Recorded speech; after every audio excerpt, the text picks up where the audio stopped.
welcome to the Overcomers Bible Fellowship. We are so delighted that you have tuned in, and I promise you, I always say that, but I promise you really this time, it will be well worth your while. We are going to discuss something that you can relate to if you're human, and I know that you are, because we're going to discuss today understanding human behavior. There is a reason why we do what we do, and because many times we may not understand it, we just keep on doing certain things. But we want you to know that we have a professional here that can assist us in understanding why we do what we do. But I do also want to give a shout out to Bishop Blake and Mrs. Blake and the West Angeles family. From all of our hearts at West Angeles to your heart, you who are watching, we want you to know we're honored that you have tuned in. Grab your pen and your paper, because by that way, our contact information will be at the very end. And you very well may want to contact our guests to further understand human behavior.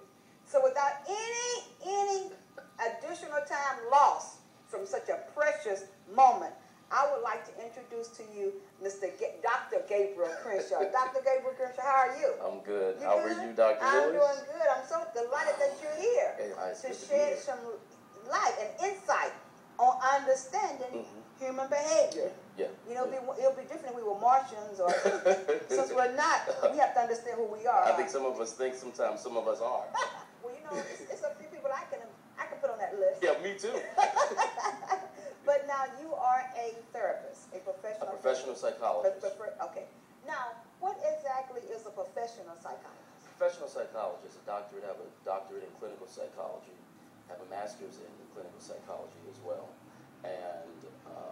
And so mine is clinical, so that we actually go into the brain, into the mind, to sort of get at human behavior. We're looking at mental processes and behavior. Why we do what we do. Why do we think the way we think? And it's the component is the field is broad. There are many reasons. There's the biological component, which I'm a real fan of, that we'll probably talk about a little bit later. Okay. And then there's the neurological component, and then there's the environmental and the social component. And these are really big these days, this whole notion of socialization, particularly amongst black boys and adolescents, is huge right now.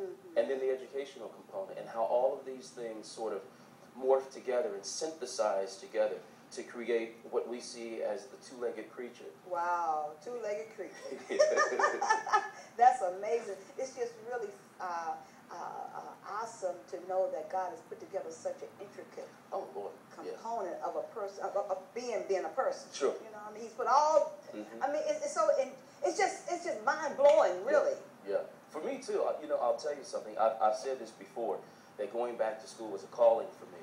What I never ever took into consideration, Tonya, was how marvelously we are framed.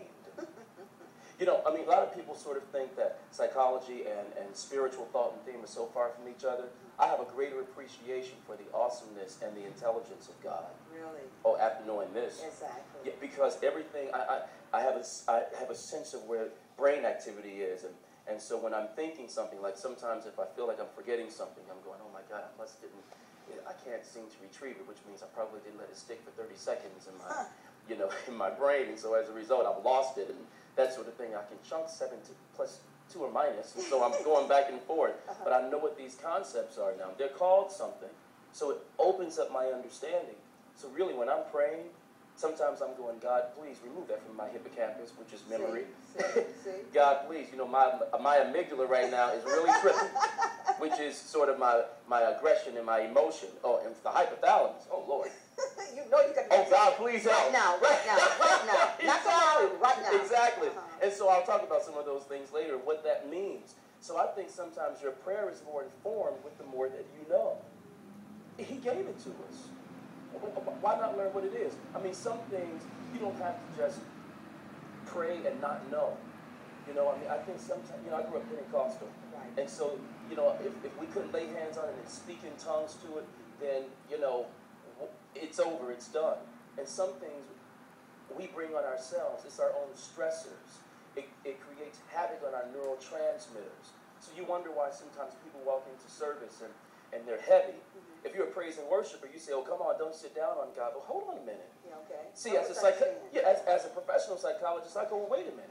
Okay, work has been stressful.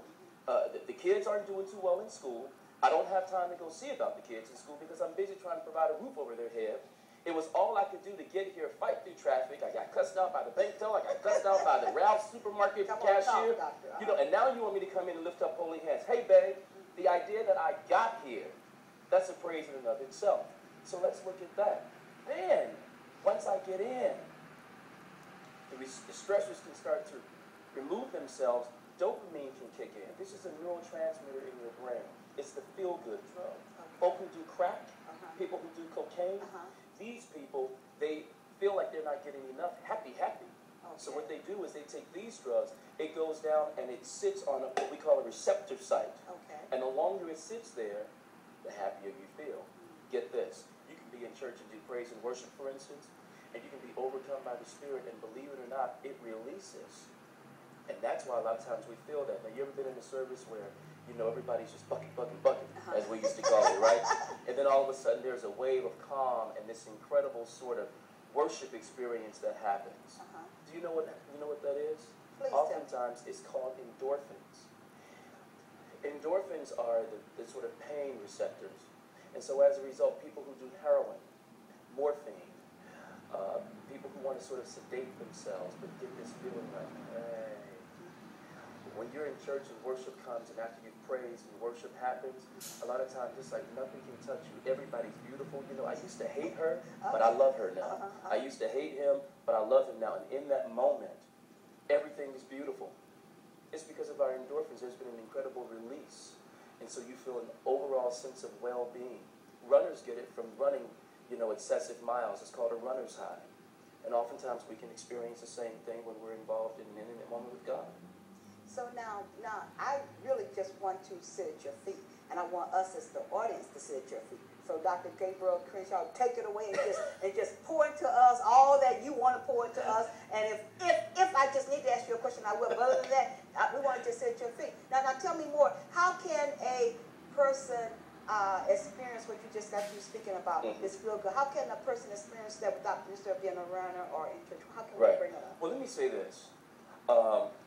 And this has really been on my heart lately. I see a lot of people walking around and they seem to be very depressed. A lot of times we think people have a depressive disorder. Oftentimes it's a depressive episode. Okay, now here. This is what happens. The world has a lot of stressors in it, to be sure. Mothers are concerned about their children. Fathers, to the degree that they decide to be in the home, are concerned about their children. But the idea that they're not is another stressor for women, which is largely why you see a lot of women in church. But there's a trend happening. In the midst of mega churches, there are a lot of people not going to church anymore at all. So you ask yourself, where are they going to get their feel-good? Where are they going to get their sense of overall well-being? You see, if we go according to the idea that God created man and he wants us to live in harmony, in what we call homeostasis, which is this perfect place of complete balance. Your temperature is 98.7. Your heart rate is around 70. Your blood pressure should be somewhere, around 70, 90 over 70 or something. Everything has balance and order. Well, a lot of times we're eating fast food.